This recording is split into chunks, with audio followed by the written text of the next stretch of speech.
I wanted to be at Texas State. I chose to be at Texas State. I'm from Texas. That was important to me. I always knew if the right guy got this job, you better watch out. You better watch out. This is Win Now or Get Bent, episode 242. If you don't already know, I'm Kev Chardello, coming to you on Monday, August 24th, and that's a wrap on fall camp. The Texas State Bobcats concluded their fall camp practice sessions. Now they're getting ready for the season. 2 weeks away from the Texas Longhorns in Austin. They'll spend all of this week preparing for a mock game week, so they know what to do throughout the rest of the season. They'll spend this week gearing up for all the logistics side of it, and then the next week it's a real game week, not a mock week. The Texas Longhorns. We are so close to the kickoff to the 2026 season. But with the conclusion of fall camp, I have 5 takeaways from fall camp. What a great fall camp it was, at least for the media, allowing us to observe basically every single practice. Lots of availability. I am as confident in my analysis as I've been in fall camp in quite a while. So I really appreciate Texas State, G.J. Kinney, Albert Boone, everybody for letting us come out there. Lindsey Olson does media relations for Texas State. Got to give her a shout as well, because it was a great fall camp. I'll talk about 5 takeaways from fall camp. I'll give you a 2-deep prediction for Texas State, although we should have a roster soon enough. Maybe this week, but more than likely next week. Around Tuesday next week, we'll get an official one. That's why we'll put out this 2-deep prediction now. And we also have some revisions to the all-time Texas State 2-deep. If you listen to the last episode towards the end, the last 30 minutes, I went over my Texas State all-time 2-deep, my Bobcats all-time 2-deep, I should say, because we go back to the Southwest Texas State days as well.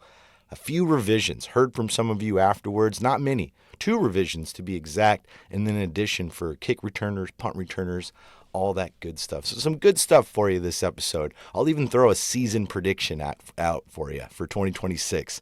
See how I'm feeling about these Bobcats.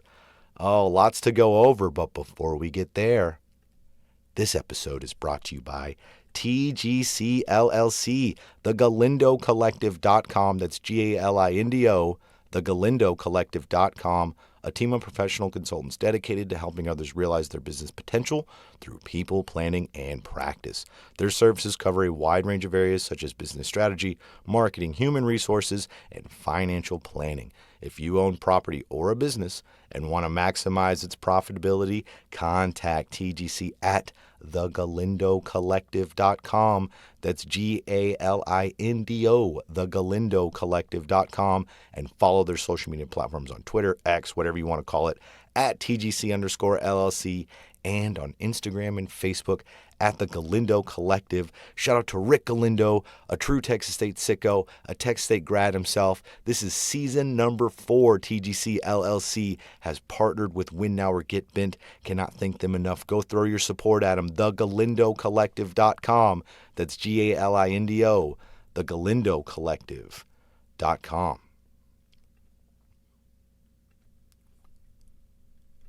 This episode is also brought to you by Family First Cremation Services. Family First Cremation Services.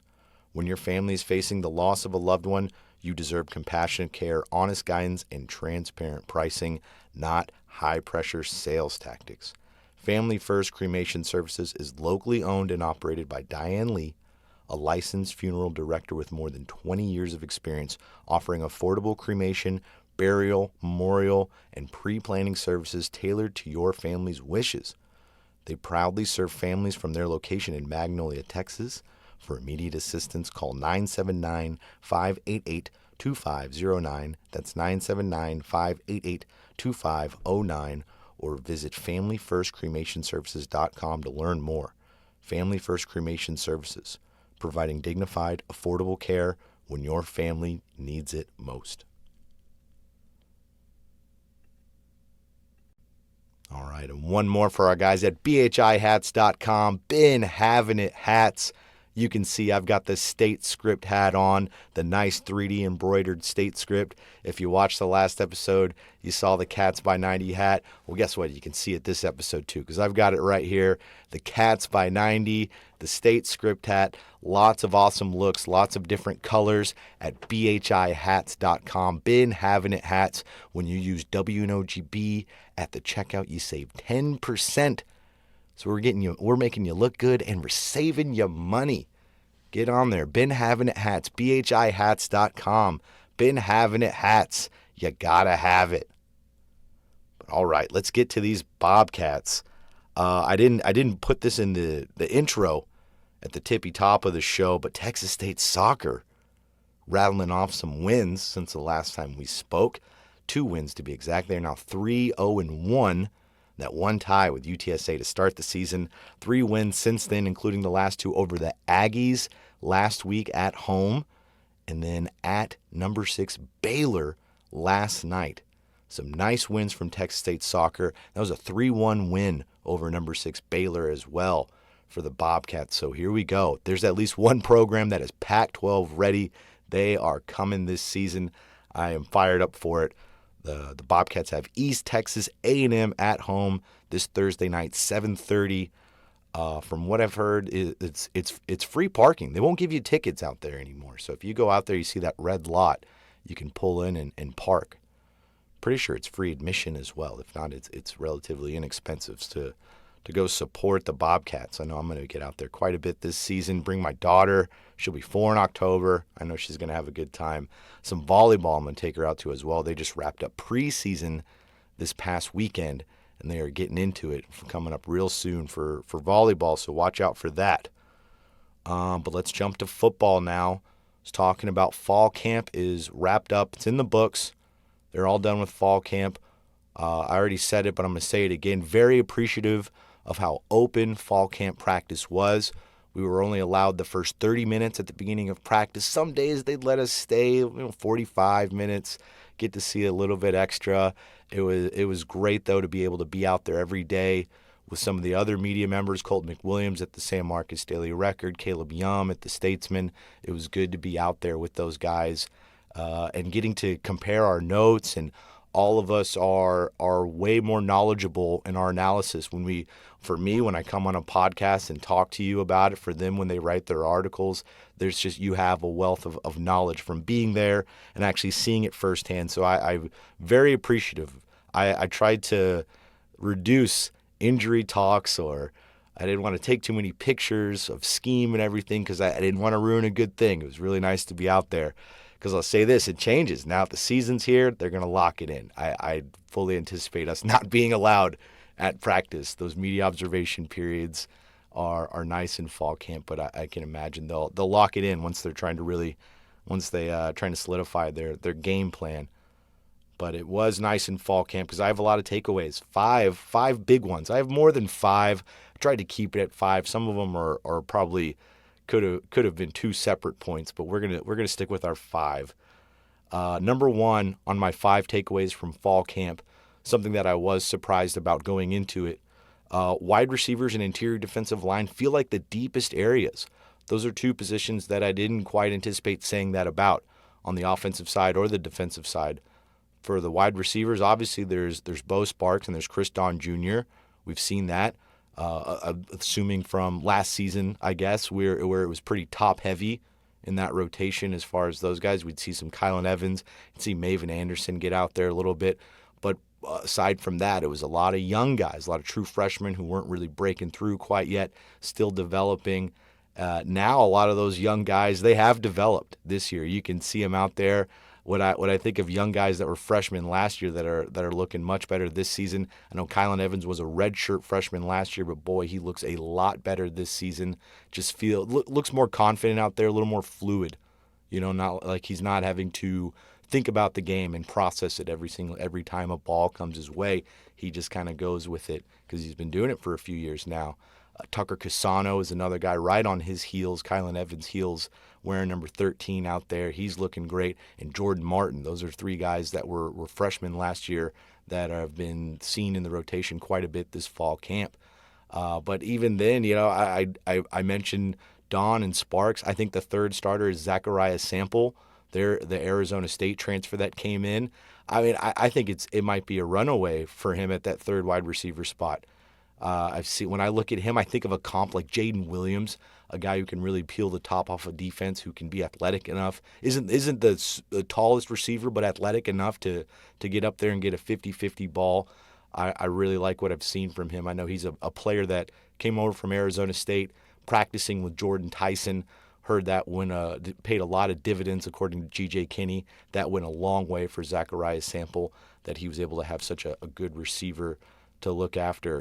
And even we haven't even talked about the true freshman yet, Damian Crow. Once I get to the 2 deep prediction, you'll see him in there. Fully anticipate him being on the field, whether it's special teams or on offense at receiver. Blake McLean, he's a tall target, looking like a solid receiver. We'll see what they do if they're able to, how many targets he's able to get this season, because it feels like it's going to be a few guys in his way getting some passes, but he seems like a pretty capable receiver himself. And then, of course, LaKeelian Graves, the 4-star true freshman. See him working on some defense, see him working on some offense. Seems like he's going to play a lot more special teams, which might be better for his development, that he can kind of sit back and wait and learn from these really good receivers while he kind of gets acclimated to the speed of college football and everything. But receivers are very deep in this offensive room. I would have thought, who knows, maybe I'm looking at the tight ends or the offensive line, but the wide receivers came through and they were really deep this fall camp and into this season, obviously. Interior defensive line was my defensive side that I said was very deep. We'll talk about it a lot in the 2 deep prediction coming up. But Chancellor Owens, Phillip Bradford, Tay Woody, those are 3 new guys on this interior defensive line that are going to greatly impact this defense. That middle of the line of scrimmage seems pretty secure. And I didn't even mention Bryce Carter, who started a handful of games, more than a handful, I think 9 or 10 games last season. He's back as well. I mean, that 4-man rotation for 2 spots is already solid enough. And then you talk about guys like Josiah Ali, Trinity Valley Community College transfer. He's a big guy who's just getting in there as well. Cam Christian, who's a true freshman. He was LaKeelian Graves' teammate at Kilgore. He's getting in there. So that this interior defensive line is looking very strong, and that's going to be great. Edge, we'll see how it goes with edge. I feel like that might be more of a top-heavy position with Jolazen Landry and Donterry Russell. We'll see how much game shape Tymir Jackson can get into. We've seen a little bit of Tadarius Collins. He was coming along late last season, but after that, it's really some young guys we haven't seen a ton of. Blake Isbell getting out there. He's a redshirt freshman. He was a true freshman last year. TJ Burkhalter's is switched positions. He's also a true freshman last year. Redshirt freshman this year, was interior linebacker. Now he's switching to that edge spot. So we'll see about that. But I'm very confident in the interior of this defensive line. Very deep. So that was my first takeaway. See, that probably could have been 2 different separate takeaways, but we're going to keep it at 5. It's 5 takeaways. My second takeaway, running back and corner feel like the shallowest positions. I just talked about the deepest positions. Running back and corner feel like they don't have enough depth. Or in the running back's case, they have the depth, but they don't have who is the workhorse, who is that number 1 back, which it's going to be a bit of musical chairs. Even when I talk to you about my 2 deep here coming up, it could be a different starter from game to game in this running back room. And they are missing that workhorse, that running back that you can really lean on, that bigger back. It's a lot of really talented, really athletic players where it's definitely going to have to be a running back by committee. A lot of passes out of the backfield style of offense at running back. Corner, they have some great senior leadership at the top with Trez Moore and Craig Royal Jr. I'm confident in both of their abilities to man the outside of the defense. But it's once you go below that, we're looking at like C.D. Powell, who was a freshman last season, really talented player, had some pass breakups in the end zone. They gave him a single digit, so they're really confident in his abilities. C.D. Powell, it's somebody that as soon as G.J. Kinney signed Cordorian Powell, he's been touting his name. So I know they are very excited about him. After that, it's Michael Patterson, who's a new guy coming in. I say Patterson. Let's see, do I have that one? Yeah, Michael Patterson the third. I was like, I think it was, couldn't remember if it was the fourth or the third. But Michael Patterson coming over has been getting in there. There's just not a whole lot below that. There's some guys that are still trying to work their way back, like Christopher Jones, trying to get back onto the field. But outside, after the top, I've even seen, Amari Atwood is playing a lot of the star position, that fifth DB in this 4-2-5 defense. And there were some times where he was out there at corner. That tells me that they're not super confident in that position, that they're even moving guys around still at corner. So I do have my eyes on those two positions specifically. Not that I think they're going to be detriments or even really, really bad for the team, but it's a long season and you need a lot of bodies all over the place. It's why they're allowed 105 guys on this roster. And specifically at those two positions, guys get banged up. Running backs, they take a lot of hits. Corners, they are running a lot of the time, running a further distance than a lot of the other players on defense. So just a little bit of concern for running back and corner, just their depth. If I also had some other concerns with other positions, this very, very slight concerns, teeny tiny, almost insignificant concerns, but we're doing a podcast where we got to talk about things. So let's talk about things. Slight concern with the offensive line and linebackers. Now, I want you to take that, like I said, that slight concern with the offensive line. It's mainly because it's a lot of unknowns and new starters outside of Sully Burns. It's a lot of guys that are either new on campus or have been in the background developing. I mean, for Mikel Udangwu, Mikel Udangwu, for him, he just got to campus like 3 months ago. It seems like he might be a starter on this offensive line at that center position, which we'll get into in the two deep. I don't want to step on the toes there. But there's just a lot of newness on the offensive line. So I think my concerns will be eased once the season gets going and I see some of these big bodies out there paving the way like they have been the entire time Jordan Shoemaker, the offensive line coach, has been here. And then I mentioned linebacker as well.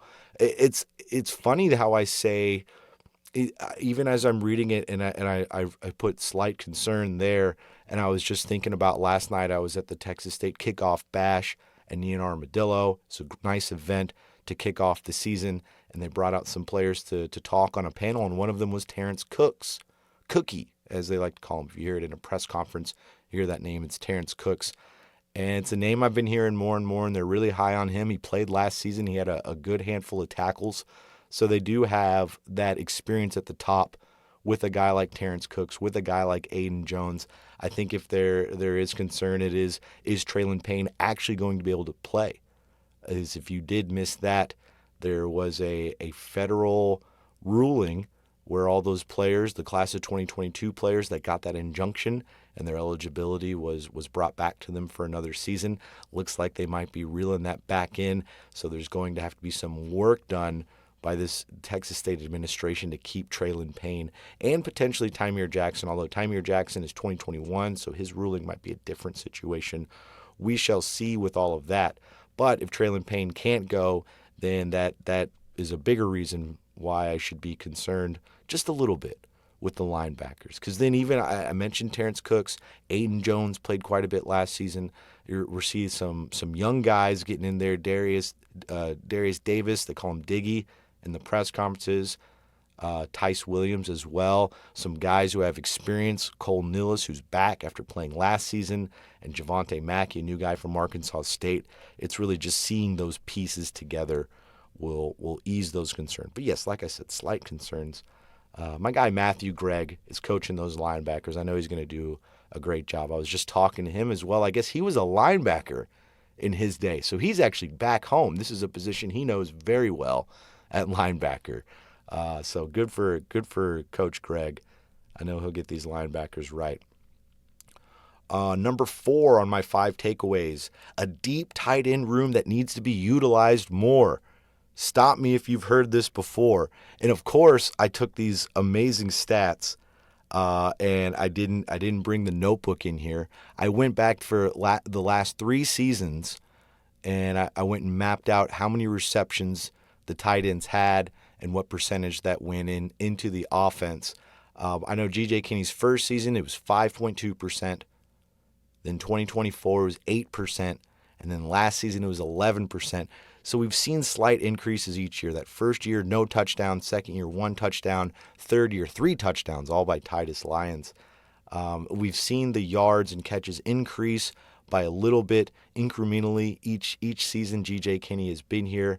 It's that 11% of the offense last season of the passing offense specifically that they were involved in. I think if that can be bumped up just ever so slightly to around 15%, I mean 20% might be getting too greedy. So 15%, just that little bit. I think that little bit will take them. Then last year was around 250 yards receiving for the Texas State tight ends. If they can get that a little bit above 400 yards, I mentioned that 3 touchdowns. If they can get around 5-6 touchdowns out of these tight ends, even if it's just like a little quick 3-yard splash play, just to keep the defense honest, just to keep those backers a little closer to the line.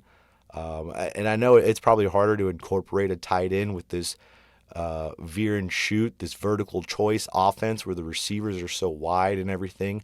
But man, if you have a solid pass catching tight end, it's like the one thing this offense has been missing. Been averaging 36 points a game the last 3 years each year, which is terrific. I think you can get a little closer to 40 if you really start pushing those tight ends and just adding that extra wrinkle to it, because very deep in that tight end room. You know, obviously we know Blake Smith, he's going to be a senior, finally coming back after dealing with some injuries and stuff like that. He's finally getting back out there for his senior year. Ty Stammy, he's a tall target. Arvis Battle as well. They gave him number 9. He was a true freshman last season. They believe in him that much. They're giving him a single digit, so I know they're going to have some packages for him. Who knows? Nothing I saw in fall camp, so don't take this for anything. But maybe some jet sweeps to Arvis Battle or something. You know, I was just doing that Bobcats all-time list, and a Keenan Brown popped up in there as my number 1 tight end, and so that's got me thinking about stuff like that you can do with the tight end. But just more that they can do with those tight ends. Get closer to maybe over 400 yards as a combined unit. Because last season it was 3 different tight ends caught targets. I just listed 3 tight ends, but there's other guys like Cole Snodgrass, TSU transfer. He looks like he's in great shape this season. A big time blocker. Him and Jake Simpson both looking big. Jaden Williams, he's a younger guy. He might be a junior now at this point. Been with the team for a bit. He's athletic himself, grabbing some passes. I didn't even see a ton of Russell Crawford, the true freshman this season, because they're so deep. He's got a lot of upperclassmen in front of him. So more tight ends. I think that will really benefit this offense. And my last takeaway is this shouldn't be much of a surprise to anybody, but the quarterbacks and the safeties are the unquestioned leaders of this defense. Obviously, at quarterback with Brad Jackson, that's not too much of a surprise from what we've seen from the young man going into his second season as a starter. So many accolades, preseason accolades and praise, watch lists for him, that it's no surprise to anybody around the nation anymore that this guy is a real deal leader, and a real deal player. But the safeties on this defense, you know, that's kind of how this defense goes with this 4-2-5, where the safeties are almost calling the offensive plays, and you know, like in more standard defenses, you'd see that be like the linebacker, but with guys like Ryan Nolan, with Ryan Nolan, the elder statesman, Jaden Bradley, the new kid on the block, the younger kid on the block, because he was here last year. When you see Jaden Bradley, I can't wait for you guys to see him in a game and really see what everybody has been talking about. It's not just on the field, but you can feel it on the team that he's one of those guys, and the other players recognize it. So yeah, the far end, the back end of the backfield of the offense and the back end of the defense. Those are your leaders on this team. You could see it all throughout fall camp. That's who players would defer to in certain situations. I didn't write this as my takeaways, but I went up and shook Bo Sparks' hand not too long ago, and boy, he's listed at 180. I think he's put on maybe 10. He's looking strong. He's looking like he's ready to take some hits, go over the middle a little bit more. I think he's primed and prepped. He didn't. It came out in reports that he didn't play much this fall camp. He wasn't dressed out for a lot of it. He was there in his jersey around the team. He wasn't working out with trainers or anything. That all seemed precautionary. Just they know what they have in him. Didn't want to get him hurt. I think he's primed and ready for a big season. But let's go to my 2-deep prediction, and then we'll do a season prediction. But let's do this 2-deep prediction, and we'll go through it pretty quick. Like I said, there will be an official one probably next week. This is one I like to guess the 2-deep. See what I get wrong. But I've even got some graphics for you on this one. If you're watching on YouTube, youtube.com/@WinNowOrGetBent, make sure you like, subscribe, comment, all that good stuff. You'll get a nice visual treat if you're watching on that medium. 2026 2-deep prediction. Right at the top, we're going to start with quarterbacks. Brad Jackson, redshirt sophomore. No doubt about that. None of you are surprised about Brad Jackson, young Brad Jackson being the starting quarterback of this team. The backup, I'll be honest, don't know for certain. I have Gavin Parkhurst there, but Shaker Reisig, Boston College transfer, seems like he's right there in the mix. G.J. Kinney talking about him. He said he forgets how young he is sometimes, so very well could be Shaker Reisig right there. But I have Gavin Parkhurst for now as the backup at quarterback. For running back, you can see there are 3 ors, Tajee Atkins or Torrance Burgess or Jalen Jenkins for that first one. Backing those 3 guys up, I have J.T. Harris. He's been mentioned a lot. We've seen him in camp. He is a true freshman, so we'll see if he actually gets out there. But that's what I'm saying when I'm talking about that running back room. It's going to be a different running back quite often for this offense. A lot of Tajee Atkins, Torrance Burgess, and Jalen Jenkins, though. I do know that. At the tight end position, we have Blake Smith, redshirt senior, originally transferred from Oklahoma. Dealt with some injuries last season and the season before that. Finally getting in there in one final season of eligibility. One of the older players on the team. I heard he's second oldest. There's a punter, the backup punter. I don't have his name. It's not Flintoff. It's another Australian punter. Apparently he's 29 years old. 2 Australian punters for the Bobcats. But behind Blake Smith, I have Ty Stammy, redshirt junior, tall target, 6'7", and I have an or by Arvis Battle, the redshirt freshman. I will say that in a 12 personnel, when they play 2 tight ends, you'll see some Blake Smith and Ty Stammy, but I still anticipate packages for Arvis Battle. Left tackle, we have Sully Burns, the redshirt senior, big Sully Burns, switching from right tackle to left tackle. Backing him up, we have Cameron Schultz, redshirt junior out of Jones College. Left guard, we have Rasheed Jackson, a new transfer. He's a redshirt junior, big guy, 6'7". Behind him, we have Alan Grimmy, another Jones College product, along with Cameron Schultz. He's a redshirt junior. At center, we have Mikel Udangwu. I even have the pronunciation by his name right there in case anybody else is wondering. Mikel Udangwu. He's a guy, G.J. Kinney had the funniest story about him, where they went out and they got Stone Walker, a backup quarterback. They got him kind of really late in the process, over summertime, I do believe. And another coach that was trying to get Stone Walker, I guess called G.J. Kinney up and was like, "Man, I can't believe you guys got him. Are you going after the offensive lineman they have as well?" And G.J. Kinney was like, yeah, we're definitely going to do that." He hung up and said, "Hey, let's go look at their offensive lineman." Who is he talking about? It was Mikel Udangwu. Right there, they got him late. Wasn't even somebody that was fully on their radar, and now he's going to be a starter. And G.J. Kinney, yes, Justin DeLeon has not played a whole lot this fall camp. The injury that he has, they don't anticipate it keeping him out too long.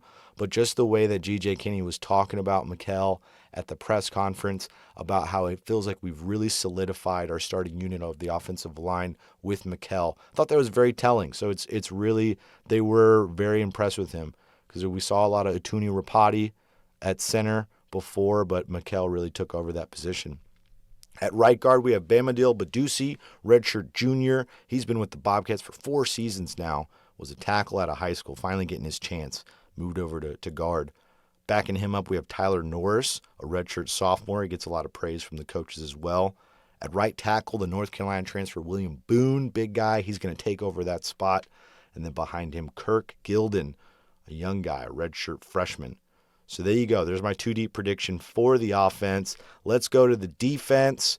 We have at defensive end, edge, Joe Lazen Landry, redshirt junior, and Don Terry Russell, redshirt senior. That's who I believe is going to be on the edge for this defense. Immediately backing them up, Tadarius Collins and Blake Isbell. Pretty confident in those two, but I will say Tymir Jackson is right there waiting in the wings to get into this rotation, no doubt about it.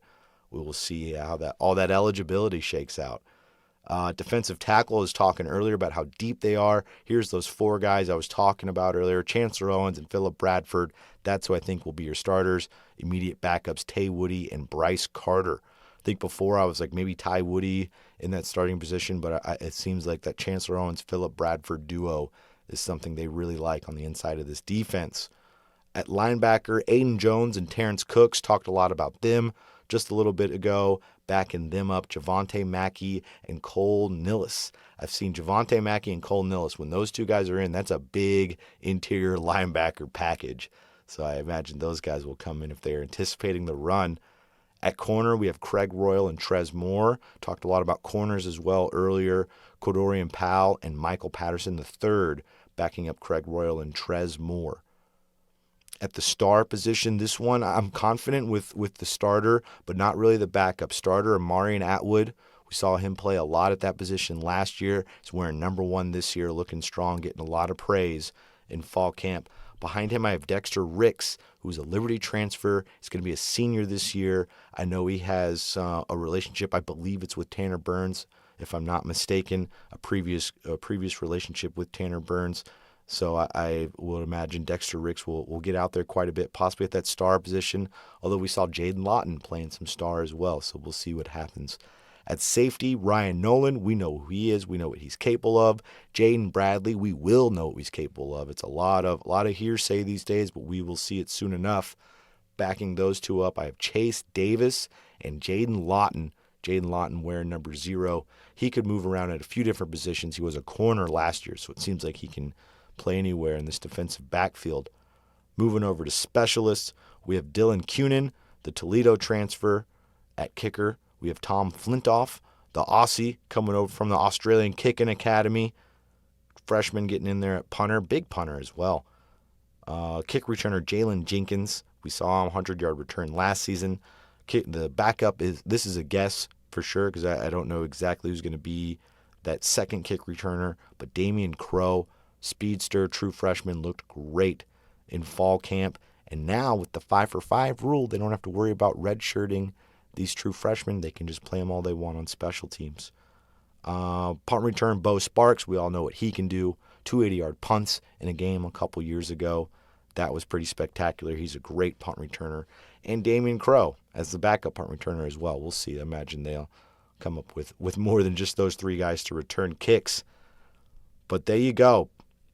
There is my prediction, my 2-deep prediction for the Bobcats. We will know soon enough if that prediction lives up to what I was saying just now. Let's do a season prediction real quick, and then I'll go to the all-time 2-deep revisions, and then I'll send you out of here. Let's see, what was season prediction? Yes, 8-4 is my prediction for the Bobcats. I'll cut right to it. That's where I'm thinking. That's where I'm feeling.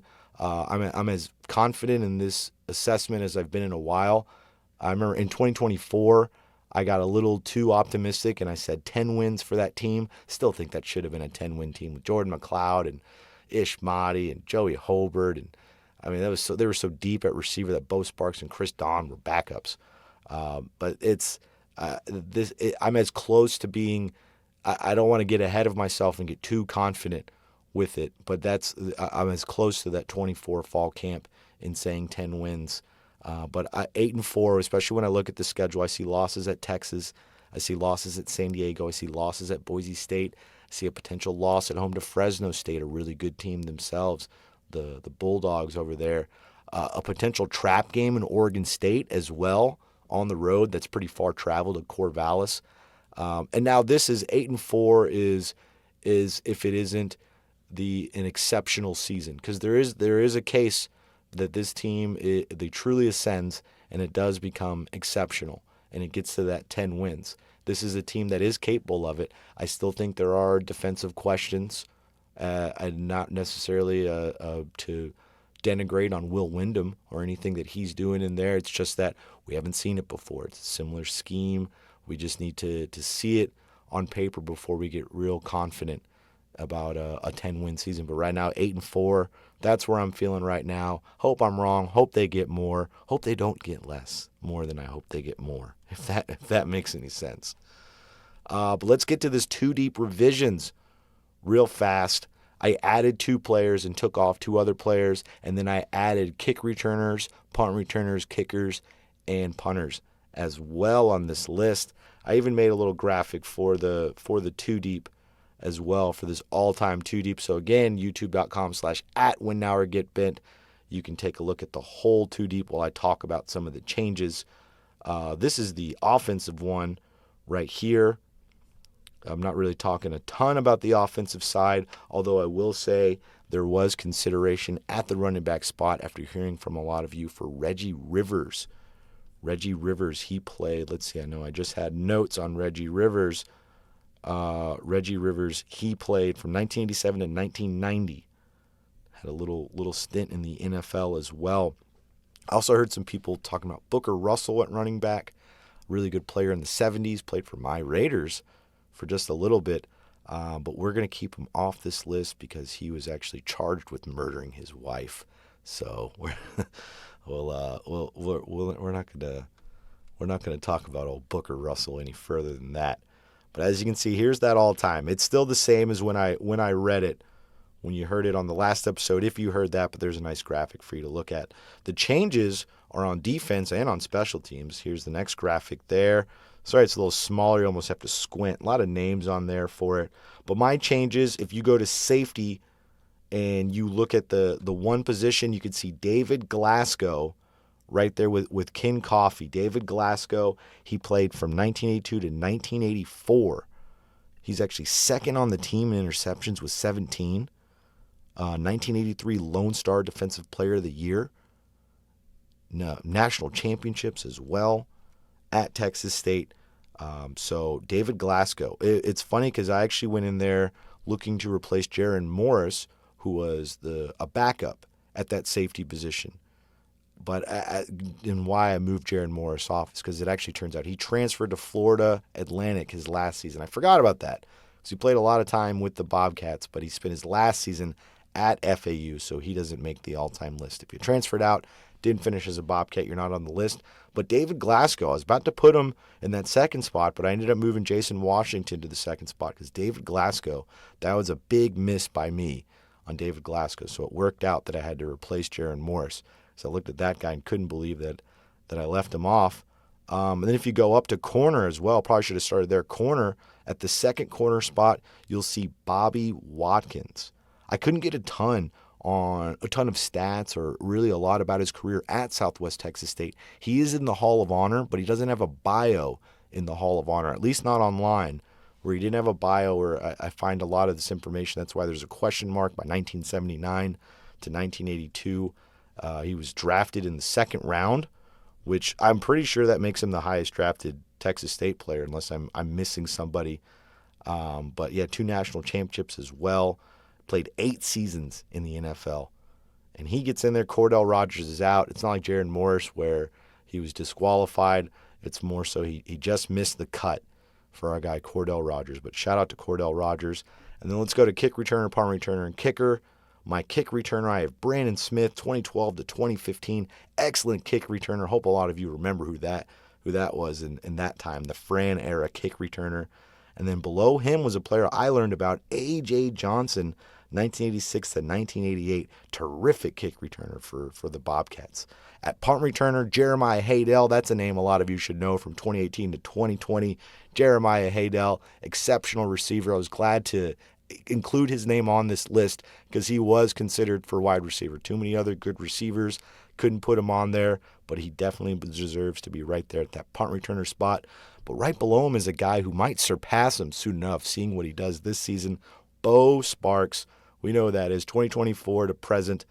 I think he's a terrific player, and he well deserved to be in the special team spot as well as being a starter on offense. My kicker, Seth Keller, 2020 to 2022. A lot of consideration for some other guys on this list, including the guy right below him, Will Johnson. Seth Keller is just his field goal percentage is what really sent him over the edge. And the fact that he scored a touchdown. Anybody remember that? Spavital era, getting his kicker a touchdown? Good stuff. That's right up there with Nash Jones scoring for me as unexpected touchdowns. But right below him, Will Johnson is the backup kicker, 2011 to 2014. Will Johnson, he wasn't an exceptional kicker or a punter or an exceptional kickoff man, but he was really good at all three. And that was something that was special about Will Johnson, is he did all of the kicking across the team, across his career.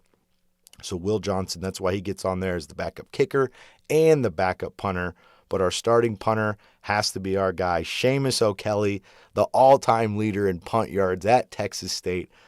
Played during a real downtime at Texas State until that last season for him. One of my favorite players I've ever covered. Just a genuine good guy.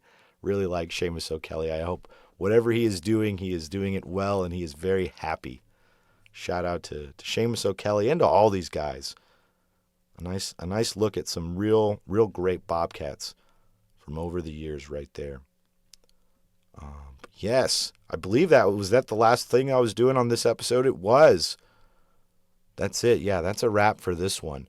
I'm getting some Pac-12 After Dark going.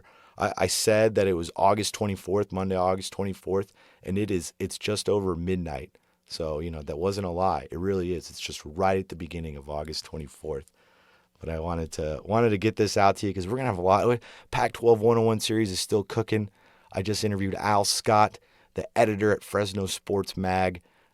Great talk about the Fresno State Bulldogs. I still have Colorado State coming up with Tyler King. So we're going to have a lot of good stuff. I'm kind of glad that I'm probably not going to have to go to practice all the time this week because I got some things to catch up on. Make sure you are subscribed on our YouTube channel, youtube.com/@WinNowOrGetBent. If you're watching right now, looking at me wearing this awesome BHI.com hat, thank you very much for tuning in. If you're not, get on there and subscribe and leave a comment and a like and all that good stuff. But if you're not and you're an audio head and you're listening with some headphones in or you're listening in your car, appreciate you as well. It's the same way I like to consume my pods. Make sure you subscribe so it downloads right to your device so you don't have to search for it right when it drops. Because this one's going to drop pretty early in the morning. So you guys, hopefully you're awake to see it. Check us out on Twitter @WinNowOrGetBent. Check us out on Instagram and TikTok @WNOGB. Make sure you like, subscribe, comment on all our stuff. Sign up for a YouTube account so you can subscribe to us. Sign up your friends, your enemies, your relatives, your neighbors, whomever you got. Just help us grow. It really helps us shoot our way up the algorithm.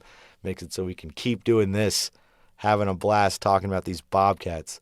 A big thank you to TGC LLC. Thank you to Family First Cremation Services. Thank you to BHI Hats, bhihats.com, WNOGB at checkout for 10% off. Get a sweet looking hat like the one I got, the one right there.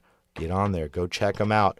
But thank you to our sponsors. We'll have more sponsors as the season starts to kick off a little bit more. So bear with me with all of that stuff.